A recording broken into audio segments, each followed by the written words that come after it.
Hello, World at War class, and welcome to week 4, module 1. Today we're going to talk about how the war ends, how World War I ends. And we'll just jump right into it. We know about Woodrow Wilson. Last week we learned about how he was an idealist. He was a guy who thought about things a lot, had great ideas. And he wanted to take America to World War I, not to get involved in some battle or to punish or to get revenge, but simply to make the world a better place. In fact, if you remember what I told you, he said the goal of the American involvement in World War I was to make the world safe for democracy. And so now as the war comes to an end, and it just comes to an end one day, it's, the armies are fighting, Germany realizes they can't win, the Kaiser flees, he leaves the country, and the German army surrenders. And so here's Woodrow Wilson's chance to make the world like he wants it, to change the world, and make it actually safe for democracy. And so he comes up with something that he calls the 14 points.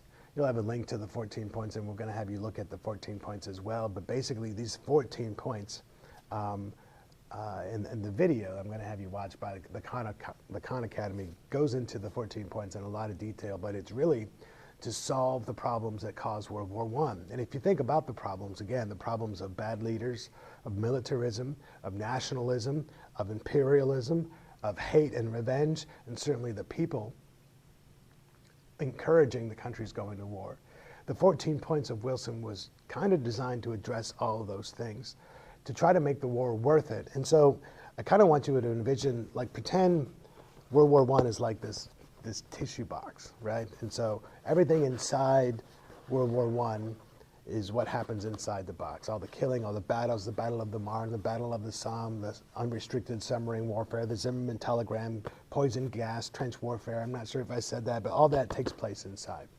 So we know we have the causes of the war coming in, those things I told you. We have bad leaders, we have imperialism and colonialism, we have the idea of hate and revenge, we have the people, all causing World War I. And so it all happens here.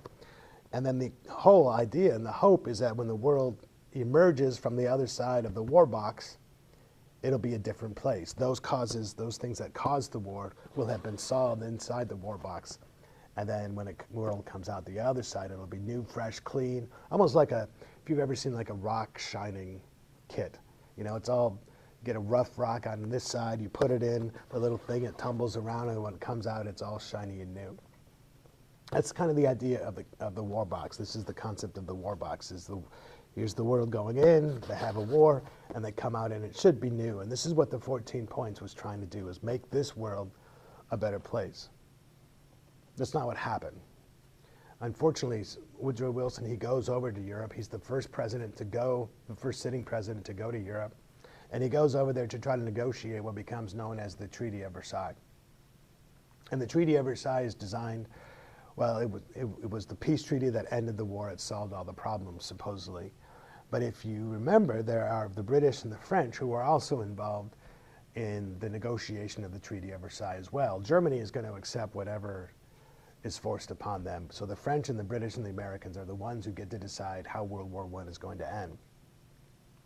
Well, the British and the French, their hatred isn't over. Their revenge isn't solved, isn't quenched. Their desire for more colonies is increased.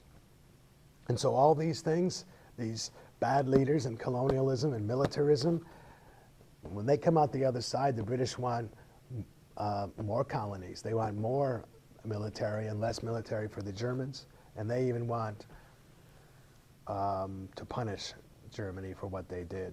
So in fact, when you analyze the Treaty of Versailles, which is what we're going to ask you to do, when you analyze it, you'll see that the Treaty of Versailles really does three things. It punishes Germany. It makes them feel like they were the cause of the war. It forces Germany to accept what is known as the war guilt. And because Germany takes on the war guilt of World War I, they are required to pay the cost of World War I to the British and the French. It also takes land away from Germany and gives it to France.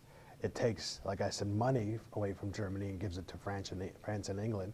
And it basically eliminates the German military so that they can never attack again, basically leaving Germany this weak, huddled country that cannot defend itself. Now, if you want to talk about causes of hate and revenge, that's one thing. If you beat up a guy, you reach down and you lift him up and you move on. But that's not what the Allies did after World War I. They beat Germany down, and while he's down, they kicked on him and spit on him and all that.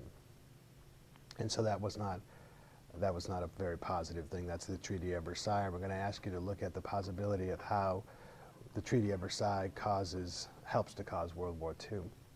I do want to tell you one thing, though, and I think you'll look at a video of this. One American is a guy named Herbert Hoover that Woodrow Wilson sends over to Europe, because even after the war, the British and the French are blockading any food or any supplies to get to the Austrians or the Germans.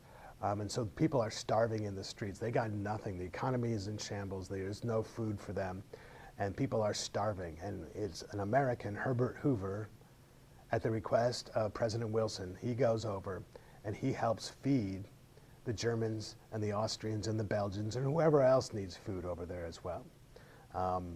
And so I think that's one shining example of what America is all about. And we're going to ask and we're going to think about what it means to be an American. And even in a war, how do we fight the war and how do we come out of a war?